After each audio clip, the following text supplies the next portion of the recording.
The alternate sequence, which is this, can be used to match either the text on the left side of the text. What I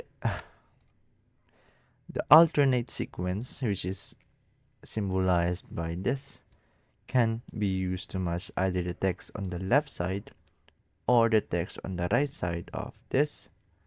And we have an example. The regular expression yes or no will match either yes or no. So the alternate sequence is basically the operator or. It says to update your help regex, okay, to match either please help, and then this is where, take note, it says or.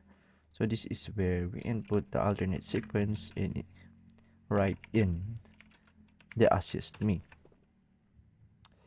What did I do wrong? Sorry, your code does not pass. Your help rejects. Okay. Should match. Please help. Okay. Perhaps we don't include the space. And we are right. Nice.